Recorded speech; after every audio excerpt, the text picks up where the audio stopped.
नमस्कार दोस्तों, मैं प्राची ज्ञान टिप्स में आपका स्वागत करती हूँ। तो आज हम बात करने वाले हैं गणेश विसर्जन कब है, शुभ मुहूर्त, पूजा विधि और कुछ नियम। तो कब किया जाएगा गणपति विसर्जन, जाने शुभ मुहूर्त, महत्व और इससे जुड़ी कुछ परंपराएं।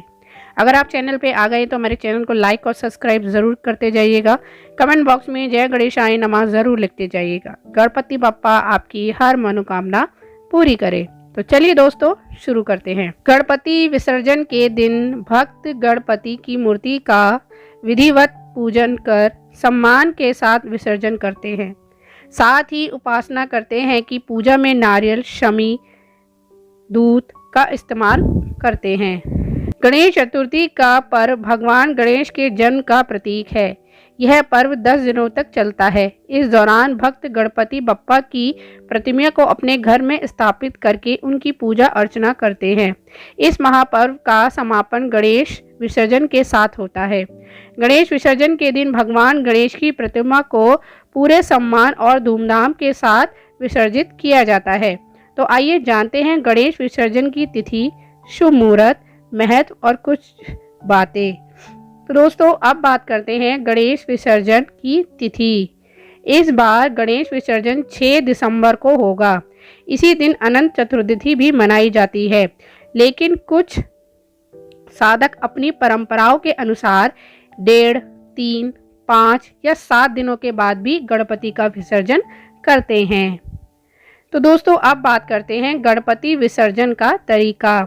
गणपति विसर्जन के दिन सुबह से उपवास रखना जरूरी है। अगर आप उपवास ना रख पाएं तो फलाहार करें। घर में स्थापित गणेश जी की प्रतिमा का विधि पूर्वक पूजन करें। पूजन में नारियल, शमी, पत्र और धूप जरूर अर्पित करें।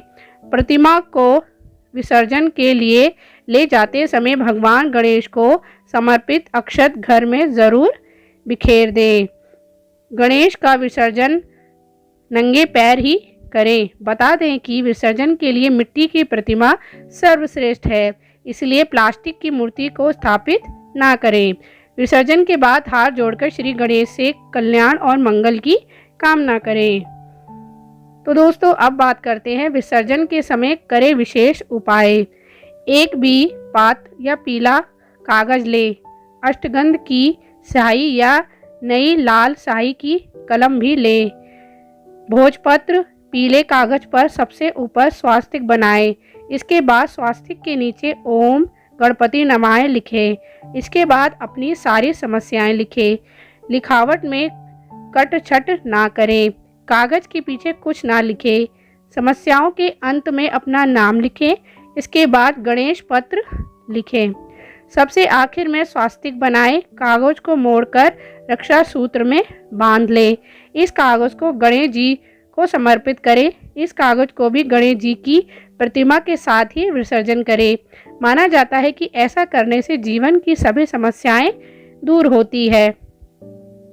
तो दोस्तों अब बात करते हैं अनंत चतुर्थी का महत्व। इस दिन मोक्ष की प्राप्ति के लिए भगवान विष्णु की पूजा की जाती है। इसके लिए अनंत चतुर्थी का व्रत रखा जाता है। बंधन का प्रतीक सूत्र हाथों में बांधा जाता है।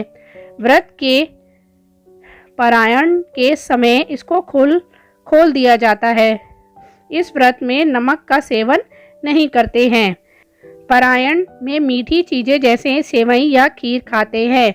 मान्यता है कि इस दिन गजेनेंद्र मोक्ष का पाठ करने से जीवन की तमन्ना पूरी होती है और सारी परेशानियां दूर होती हैं। तो दोस्तों अब बात करते हैं अनंत चतुर्थी पर प्रसन्न होंगे। इस व्रत से सूत या रेशम के धागों को कुमकुम से रंग लगाकर उसमें चौथे गांठ लगाई जाती है। इसके बाद उन्हें विधि पूर्वक से पूजा के बाद कलाई पर बांधा जाता है। कलाई पर बांधे गए इस धागे को ही अनंत कहा जाता है। भगवान विष्णु का रूप माने जाने वाले इस धागे को रक्षा सूत्र भी कहा है। यह 14 गांठों भगवान श्री हरि के 14 लोकों की प्रतिमा मानी गई है। यह अनंत धागा भगवान विष्णु को प्रसन्न करने वाले तथा अनंत फल देता है। तो दोस्तों अब बात करते हैं क्या है सही विधि विसर्जन करने की। पहले एक बाल्टी या टब लें और इस बात का ध्यान रखें कि उसकी साइज गणपति बप्पा की मूर्ति के साइज का हो। इसके बाद बाल्टी में सही मात्रा में साफ पानी भरें। इसके बाद मूर्ति को घोलने के लिए अमोनिया कार्बोनेट टब में डालें। इसके बाद धीरे धीरे घोलते रहें। थोड़े समय के बाद जब मूर्ति पूरी तरह से घुल जाएगी तो सफ़ेद झाग बन जाएगी, जिसे आप किसी खाली मैदान पर जाकर विसर्जित कर सकते हैं। तो दोस्तों अब बात करते हैं कि विसर्जन की ये खास बातें ज़रूर याद रखें। गणपति बप्पा के विसर्जन के वक्त कुछ बातों का ख्याल रखना बहुत ज़रूरी माना जाता है। हमेशा विसर्जन से पहले गणपति भगवान की पूजा करें और उन्हें मनपसंद चीज़ें अर्पित करें। गणपति जी के विसर्जन के दौरान शुभ मुहूर्त का विशेष ध्यान रखें। भगवान से क्षमा मांगते हुए उनकी मूर्ति को किसी साफ पानी से धीरे धीरे डालें। इसमें एकदम से छोड़ना नहीं चाहिए। जब आप विसर्जन करें तो उस दौरान आप कुछ मंत्रों का जाप भी कर सकते हैं। जिन श्रद्धा भाव के साथ आप बप्पा को घर लेकर आए थे, उसी भाव से आप विसर्जन भी करें। अगर आप किसी तालाब में विसर्जन कर रहे हैं तो इस बात का ध्यान रखें कि तालाब या नदी का पानी एकदम साफ हो। तो दोस्तों आज हमने आपको बताया कि गणेश विसर्जन कब है, इसका क्या महत्व है और इसकी पूजा विधि कैसे करें, कैसे गणेश जी का विसर्जन करें, किन बातों का ध्यान रखें। उम्मीद है आपको ये हमारी जानकारी भरी वीडियो पसंद आई होगी। वीडियो अच्छी लगे तो चैनल को लाइक सब्सक्राइब ज़रूर करते जाइएगा। ऐसी ही वीडियो हम आपके लिए हमेशा लाते रहेंगे। तो चलिए दोस्तों अब आपसे मिलेंगे एक नई वीडियो में। तब तक के लिए जय श्री कृष्णा, राधे राधे।